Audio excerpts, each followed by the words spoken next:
What's up guys, my name's Tyler. Welcome to another edition of the Lawn Review. Today I'm going to show you how to turn this dead spot into something more like this, quick and easy. Guys, if you're already a subscriber, thank you so much. We're having a blast getting to interact with you guys a little bit more in the comment section, seeing some reoccurring names and faces, and building a really cool, fun TLR community. But if you're not already a subscriber and you want to learn a little bit more about lawn care, plant care, DIY guides, or product reviews, make sure you click that subscribe button. We put out a few new videos every week, whether it's DIY guides or product reviews, so make sure you're subscribed so you don't miss out. All right guys, so first things first, you're gonna wanna collect or assemble the right materials. Most of this stuff can be found at your local Lowe's or Ace or Home Depot.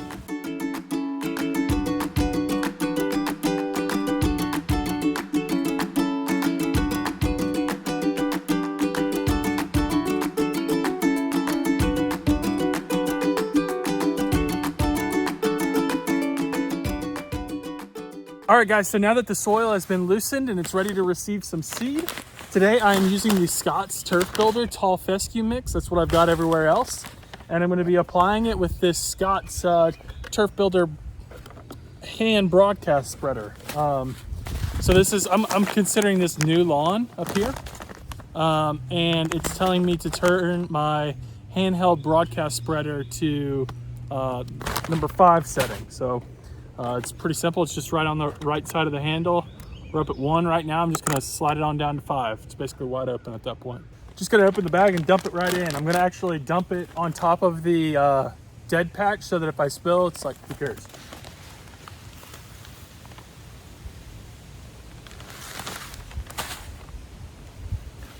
Then I'm gonna apply it just like I would anything else. Just pulling this trigger and turning this little handle.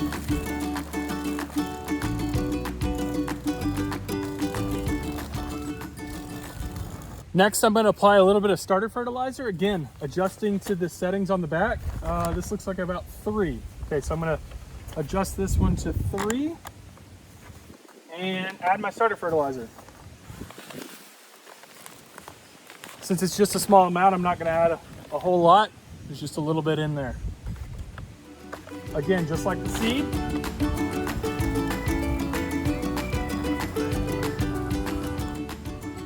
Here comes the really messy, nasty part, applying the peat moss over the top so that it doesn't dry out or blow away or get eaten by any birds or anything. You're definitely gonna wanna use gloves for this. It's an absolute mess. And then I'm just gonna take a couple handfuls of peat moss and spread it over, spread a thin layer over. See, it's a mess. Here.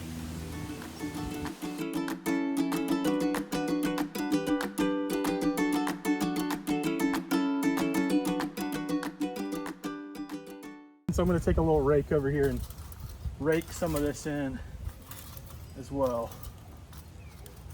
Try and smooth it out just a little bit.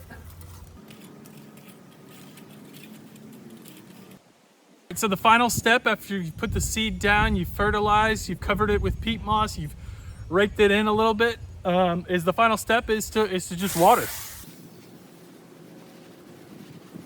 Not completely soaking it. I mean, you don't want to drown the seeds, but a good drink right at the beginning. And then every day for the next probably 10 days or so, I'm going to come out here maybe 2 or 3 times a day, depending on the heat and depending on whether or not we've had rain that day. I'm going to come out and just do the same thing. Just a quick little water, just like this.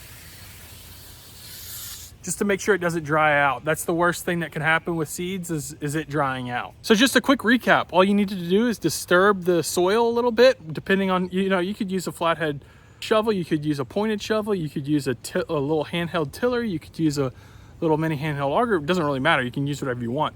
I've actually used like a Phillips head screwdriver and just stabbed in places a couple times. So really anything to get that soil churned up so that it can receive the seed better. And then you're gonna wanna spread the seed on top of it using a handheld spreader. Sometimes I just throw it out, but usually if you want good consistent coverage, you're gonna wanna use a little Scott's handheld broadcast spreader and fertilize it and cover it with peat moss and then water it in. Simple as that.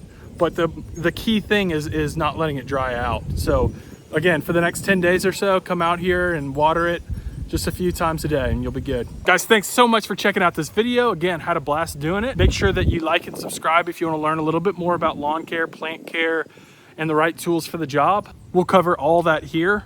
Also check out our website, thelawnreview.com. That's again, the mothership, the meat and potatoes. We've got hundreds of product reviews on there, some DIY guides as well. So make sure you're checking out thelawnreview.com. Also check out our Facebook, Instagram, LinkedIn, and Twitter. We're on all of them, so check us out there as well. We'll see y'all next time. Keep cutting.